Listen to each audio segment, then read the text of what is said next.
എല്ലാം പ്രിയപ്പെട്ട കൂട്ടുകാർക്കും ഏറ്റവും പുതിയ വീഡിയോയിലേക്ക് സ്വാഗതം. SSLC+2 റിസൾട്ട് സംബന്ധിച്ച് വളരെ പ്രധാനപ്പെട്ട വിവരങ്ങളാണ് ഈ വീഡിയോയിലൂടെ നിങ്ങളുമായി പങ്കുവയ്ക്കാൻ പോകുന്നത്.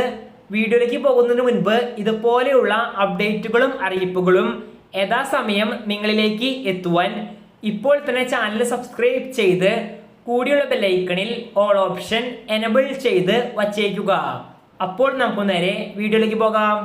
ഈ വർഷത്തെ SSLC+2 റിസൾട്ട് സംബന്ധിച്ച് കുട്ടികൾ ആകാംക്ഷയോടെ കാത്തിരിക്കുകയാണ്. വാല്യുവേഷൻ സംബന്ധിച്ച് SSLC വാല്യുവേഷൻ അവസാനിച്ചിട്ടുണ്ട് എന്നാണ് നമുക്കറിയാൻ സാധിച്ച പുതിയ വിവരം.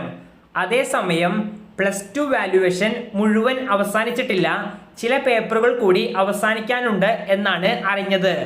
വാല്യുവേഷന് ശേഷം അധ്യാപകരിൽ നിന്നും വിദ്യാഭ്യാസ മേഖലയിലെ വിദഗ്ധരിൽ നിന്നും നമുക്ക് മനസ്സിലാക്കാൻ സാധിച്ചത് SSLC റിസൾട്ട് സംബന്ധിച്ച് കഴിഞ്ഞ വർഷത്തേക്കാൾ കുറച്ചധികം ഫുൾ A+കാരുടെ എണ്ണത്തിൽ വർധനവ് ഉണ്ടാകാൻ സാധ്യതയുണ്ട്.